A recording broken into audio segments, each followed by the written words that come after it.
Welcome back to Dirtbag Baseball Talk, everybody.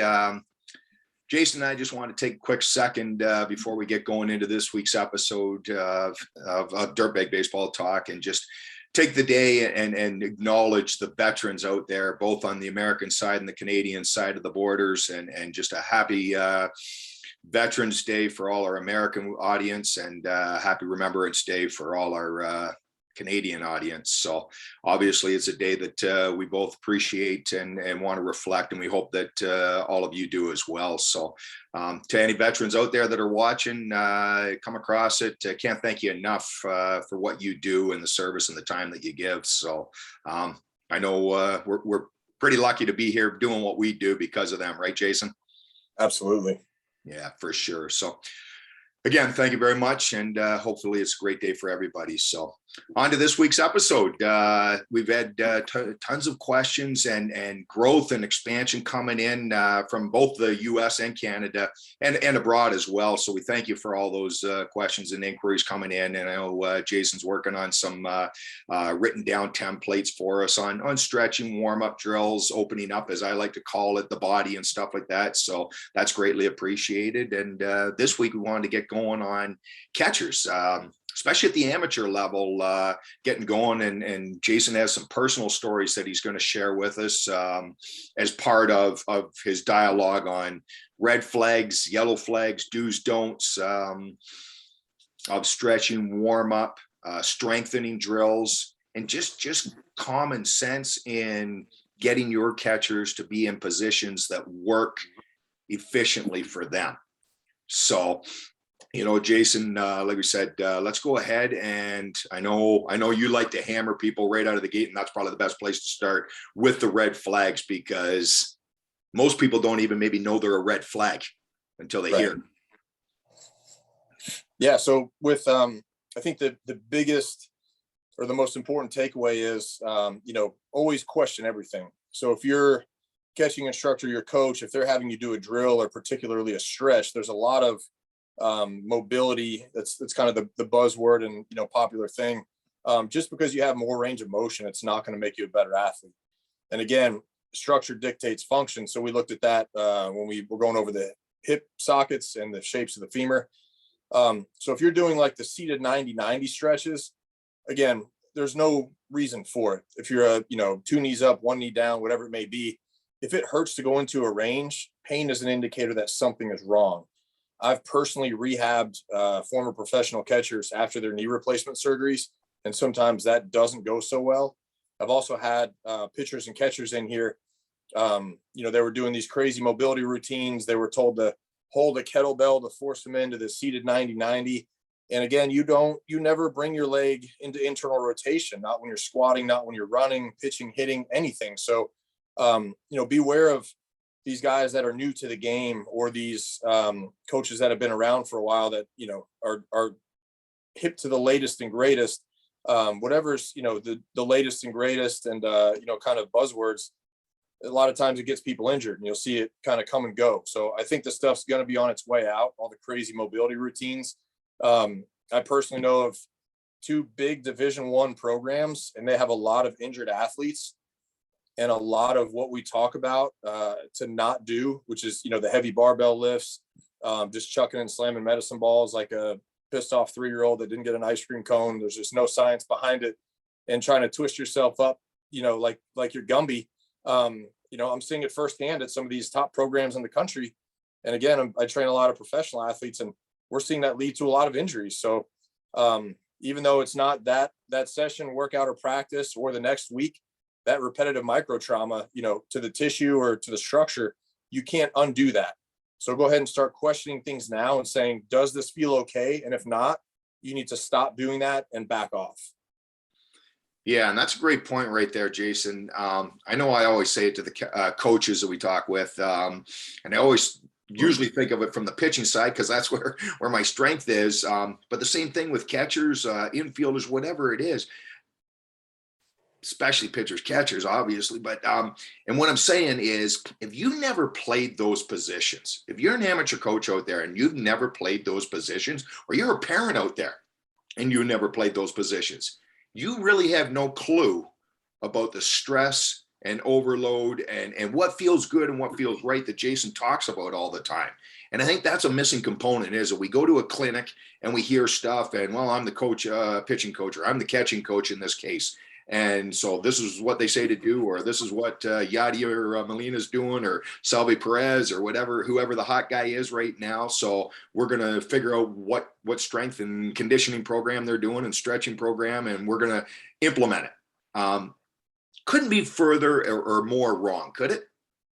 Right. So they're kind of looking at how they won the race. They're not looking at the years of preparation that got them to where they can sustain the level of stress in that training program. And again, they may have different structure. They might have had different injuries or surgeries along the way that caused them to function like that. So you might be able to function better. So don't sell yourself short trying to do what they're doing, or you definitely don't have the stress threshold or the endurance or strength built up to train how they build up. So don't be surprised when you're trying to keep up with someone who's been a professional athlete and trains hard, and you can't handle it and you have a blowout. So always remember there has to be progressions up to that program. So if you see, especially with a mobility program, if you're trying to put your legs behind your head or something like that, just know it's, I don't know why you'd want to do that, but just know it's not going to happen right away. Same thing with, the heavy weights or the explosive stuff. There has to be safe progressions up to that. So maybe make that the end goal. Don't think I'm going to start training like that right away. Yeah, for sure. I love it. So let's talk about the breakdown of the lower half then, Jason, and stuff that I took for granted even up till 2 years ago. And so the hamstrings, the inclusion of the hamstrings and stuff like that. And you can speak to this. So when you go into your squat, it was told to me that your hamstring actually ends up being relaxed. Mm-hmm. Stretches through, right? Like you said. And so explain a little bit about that for the audience out there and stuff. Like what happens with, does it change with the depth of the squat, the catching position, or is it once it starts, it's there? And how does it actually activate? And what do we need? And then also a good drill, maybe a good strengthening drill to help get them out of that squat for throwing base runners out or just to be able to get out of it in general. Mm-hmm. So with the hamstring, if you think about a hinge, I wish I had a hinge here.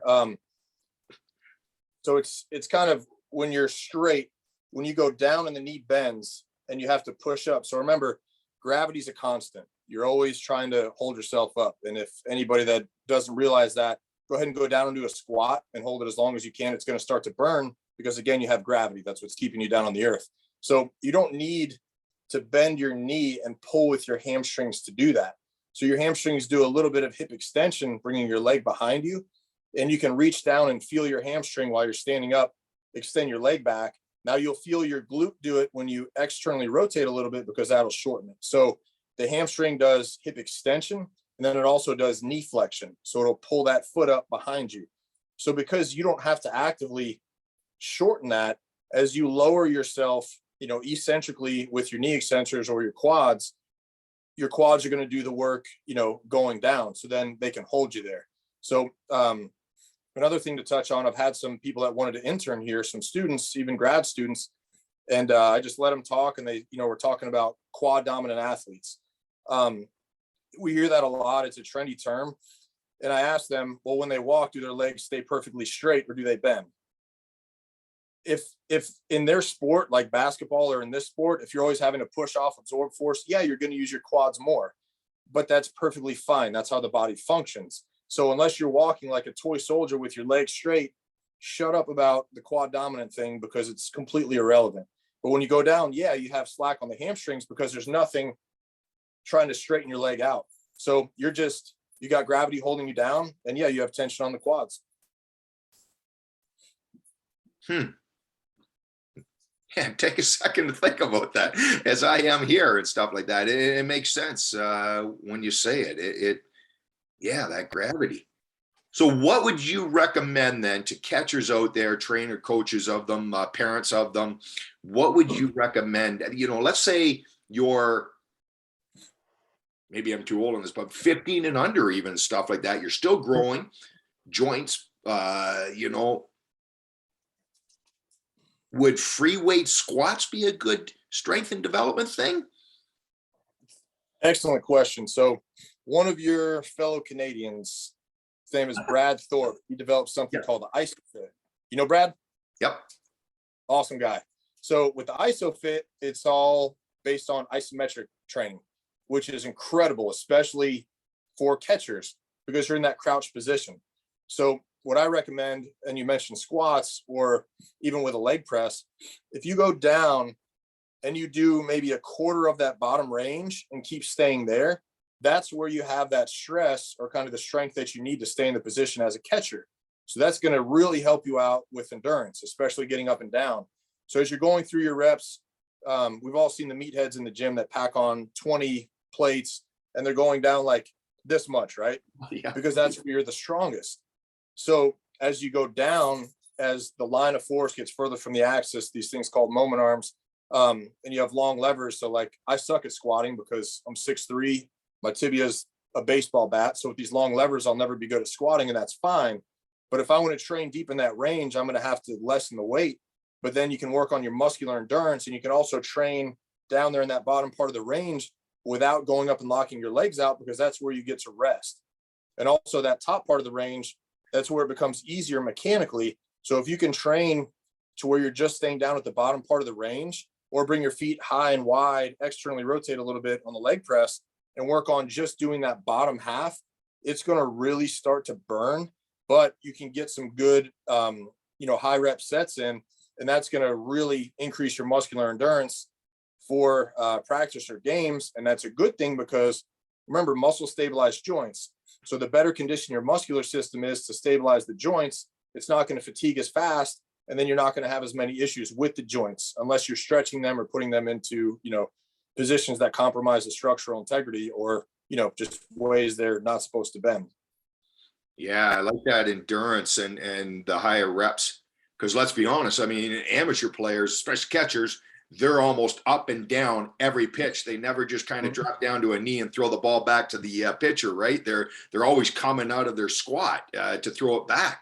So they don't even think about that. And you're right. If you're just going up and down and you're not physically in shape for that, that alone just, well, like you said, microfibers and tearing you down over and over and over again. Wow. So if you're not conditioned to keep going up and down like that, remember, we've got to generate force from the ground up. So then if your legs are more tired, you're throwing all arm. So there were, I think, 2 seasons I, tried to catch. My arm was blown out by week number 2 because I wanted to come out hot, throwing gas, and I wasn't ready for it. I had trainers, and I was a trainer at the time, and we all thought, you had to lift big, heavy weights because that's when, Bonds and McGuire and Sosa were, just hitting nukes.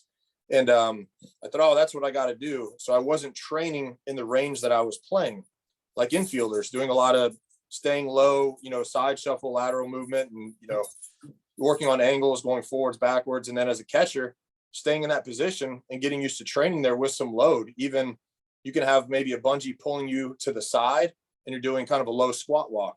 So then you have 2 force angles. You've got this way with gravity, and then you've got one pulling you this way.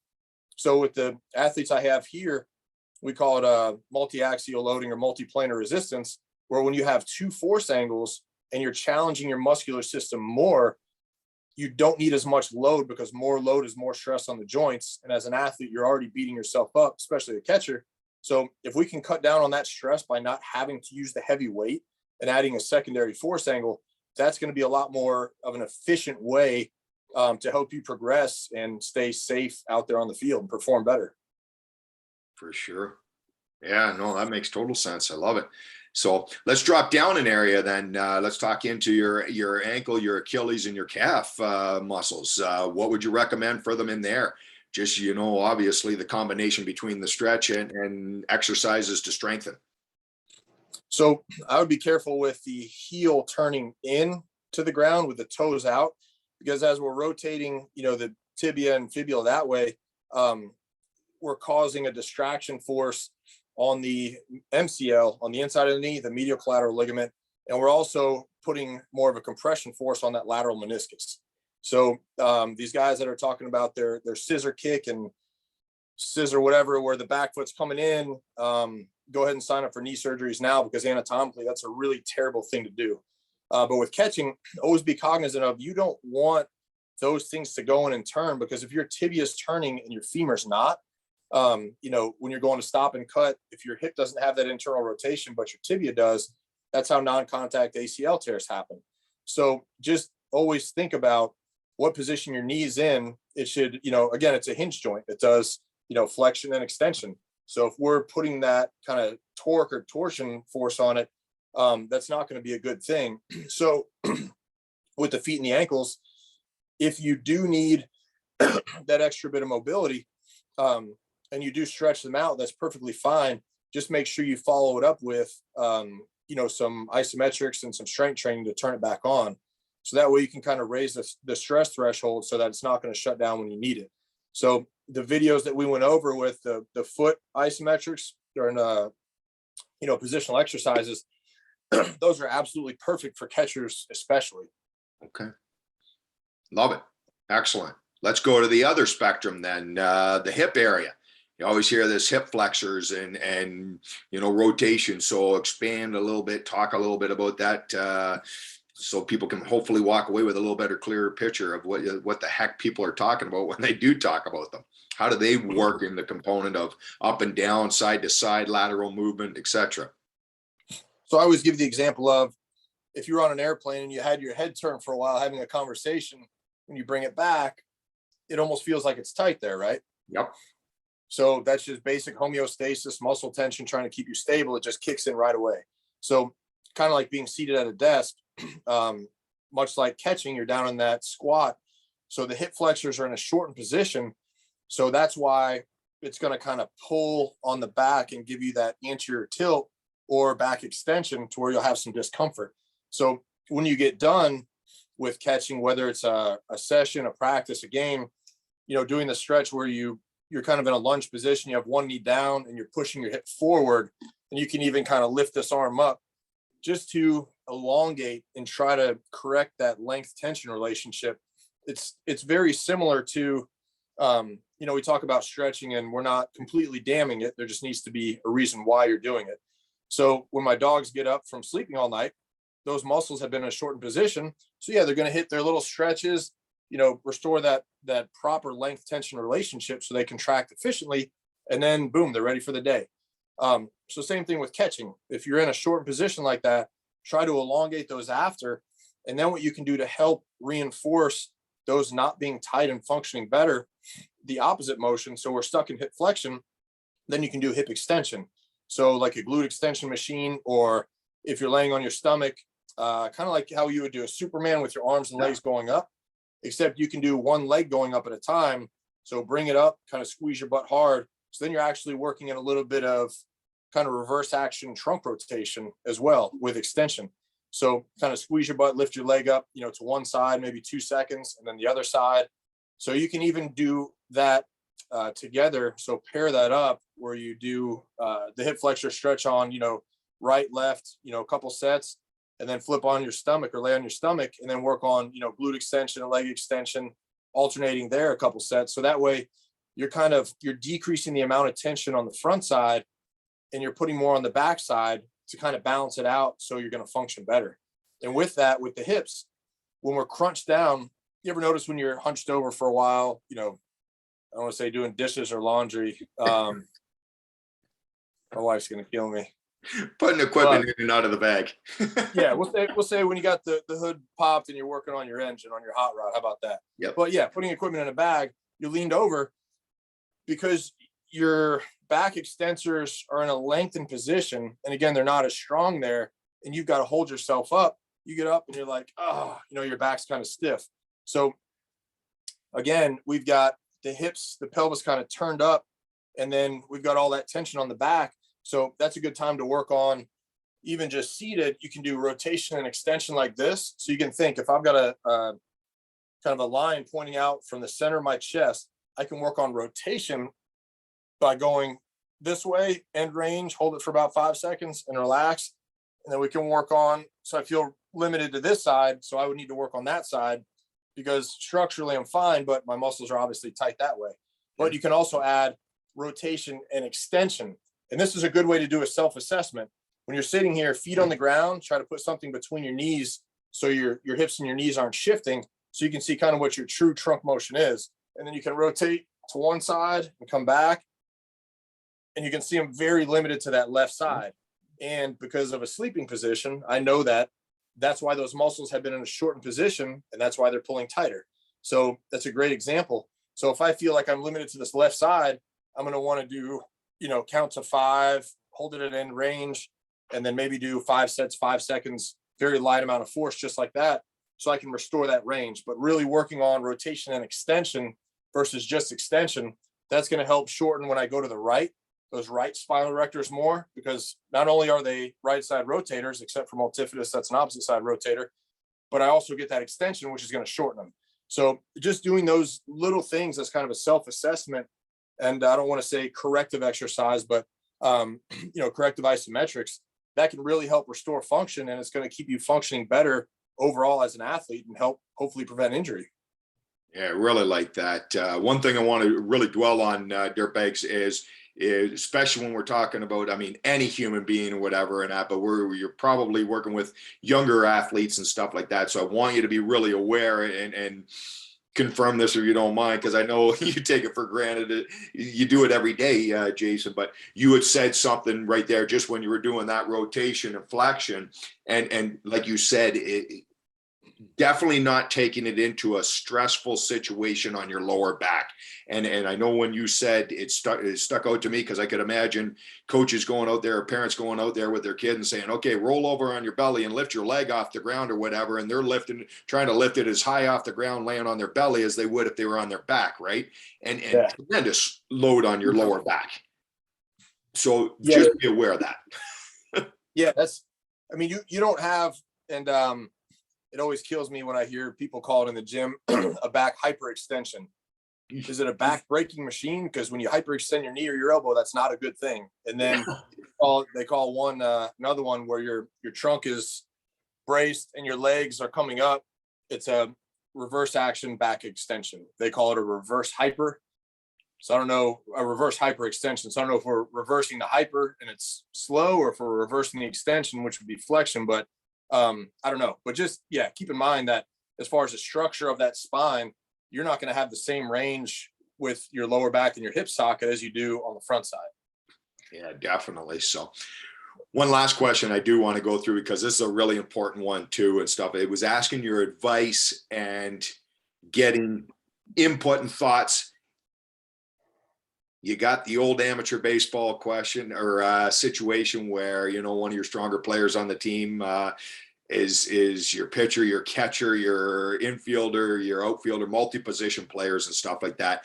Knowing the load that goes on to a catcher, whether you're an amateur catcher, a pro catcher, or whatever it is, what would your recommendation be for that? So let's say they've got 2 games, 3 games in a week or whatever, and that, they all fall into the win at all costs, right? And I think that's a big problem. But I don't think it matters the age. You're still putting stress. Stress is stress, right? Load is load at the end of the day, no matter how young or old you are.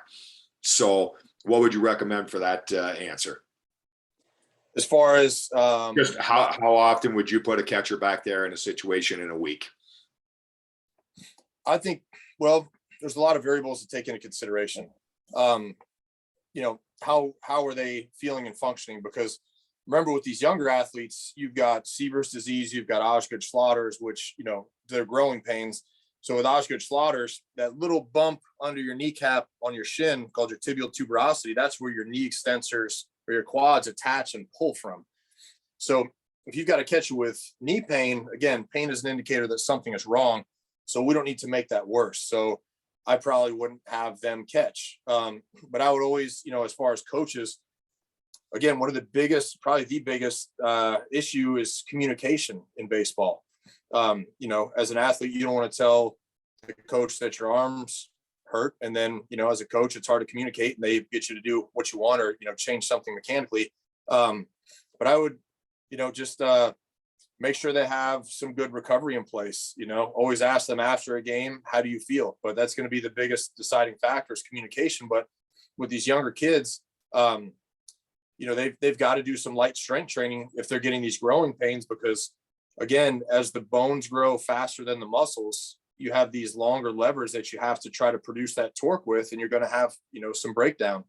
So to try to restore that tension with, some light strength training, making sure you're kind of putting a little bit of muscle tension into everything in the lower half, that's going to help them out. Of course, another thing too is, don't hit the weight room and then go out and expect them to catch.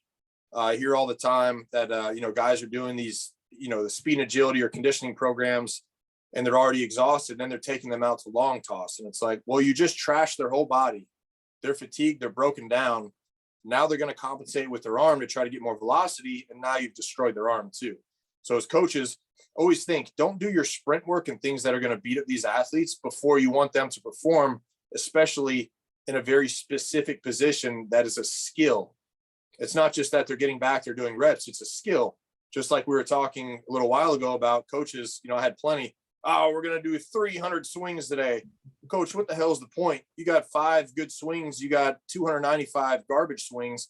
You're just reinforcing bad habits. So again, by reinforcing those bad habits, if we can't control some of that motion, now we're just causing impingement on the joints. And communicate with the athletes, ask them how they feel after every game. If they need to do the ice bath, ice heat combo, things like that, make sure they're getting the attention that they need. And I know as a coach, it's tough to know how all your athletes are doing, but you've got to be upfront with them and say, listen, if you tell me your arm hurts, that's okay. I'm not going to hold that against you. But unfortunately, as we know, sports is a shuffle. So a lot of times, these kids get beat up, but there's, 5 or 10 others that can take their place. So I see it a lot with, pro athletes I have in here. I see a lot with college athletes. Their arm gets blown out, and, it's not really a big deal to the team because they've got other guys that can take their place. So it's tough. So communication has got to be, it's got to be big in every program with every coach and every athlete. Yeah, and it's brutal when you hear those stories. There's no question. You and I talk about it off air a lot, and I think we will do a episode of it just to get the bluntness to it and stuff like that, and the reality to it.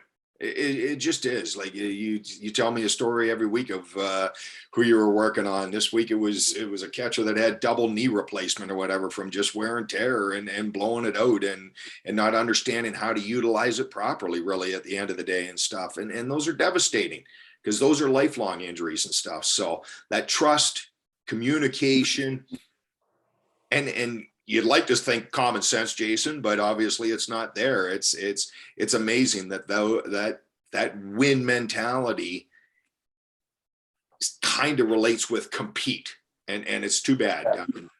The bottom line is, if you have a catcher back there and stuff like that, you know what? If you're, 13 and younger or whatever, now try to have 4 or 5 catchers. Try to have 4 or 5. They, like Jason said, it allows them the time to explore to see if they really like catching, if they can really be good at it. It allows you to see if they're good at it, but it also allows them the chance to recover, play a different position, maybe appreciate it that much more, to grow. And like you said, through communication, understand what's really required of being a catcher for your team, catcher for your program, whatever it is, and then let them make that decision. Because like we said earlier, if you've never played catcher, don't be the big doc. Don't act like this. Well, you're a horse's ass, really, is what you are. So that's what it comes down to. So, and like we said, Jason and I, we're going to tell you what you need to hear sometimes, not always what you want to hear, but that's the job. That was our mission. That's our goal. So also with what you're saying, as far as, rotating catchers, also, here's another perspective. If someone's starting out as a catcher or they're young, and they get the opportunity to go play first, second, third, shortstop, something like that, and now they get to study and watch how that catcher is doing and learn, okay, they should have backed up here. So it's also a great learning experience, kind of to see it, do it, teach it. So then they get to see, okay, he didn't block the ball, or he blocked the ball so that it went, the other way instead of knocking it down. Or, there's so much that they can learn from watching a teammate catch. And then it's just going to help them mentally progress. And it makes the coach's job easier, because then they get to watch, what they think should or shouldn't be done. Or maybe they see something that they didn't think about that they can improve on that catcher was doing. So that's a great learning opportunity that doesn't have to put the stress on the body. And another thing too, I've never seen a single preseason program or ramp up program for catcher's conditioning. Not a single one. It just made me think of that. I had an athlete come in the other day, getting ready for a couple scouts, and he brought his throwing program in, and usually they're absolutely terrible. This one is really good. There was a lot of thought put into it, and I thought, you know what? I've never seen like a preseason program or a ramp up program or progressions for a catcher. Never. Tools of ignorance. Get back there and block balls. But you're 100% right. We've had throwing programs for forever and ever, and pitcher ramp up, and so it's a great call right there. You and I are going to do it. You and I are going to sit down. We'll get it figured out, and we'll put it. Post.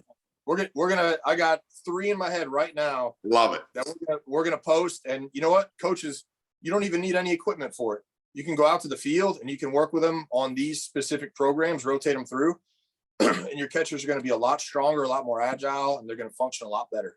Beautiful. Love it. Can't wait, brother. So thank you very much as always, buddy. Thank you, Dirtbags, for sending in those questions and those inquiries and having that passion to be better as a player, a coach to these players, and a parent to your players, and continue it. Continue to do it. Continue to grow with it. And just keep sending them in to us, because that's what it's all about. That's have that growth mindset that Jason and I talk about. We love it. We live for it. We embrace it.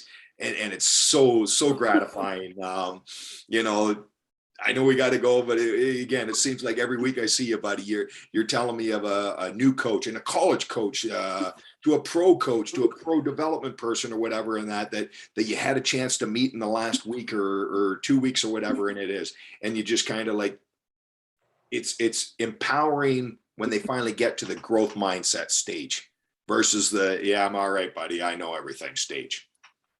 Right. And now, having coaches, even at the professional level, it might be doing, some consulting for several pro teams soon, and also big college programs. But, just hearing these coaches start to ask questions is very, very encouraging. And I think that, we're hopefully going to see some changes in, the injury rate soon. So yeah, hearing these coaches now that maybe a couple of years ago weren't open to asking questions, they're seeing that all the new trendy stuff is not actually working out for their athletes, and they're getting wrecked. So stick around, keep watching, the content we're putting out. And again, fire away with questions, because like Kirk always says, we'd love to help out, and we're going to tell you exactly what you need to hear. You might not like it. And again, I don't care if your feelings get hurt, but I do care if your arms get hurt. So let's keep rocking.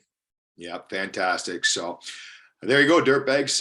You got questions, Kirk at dirtbagbaseballnation.com, jason.colleran@gmail.com.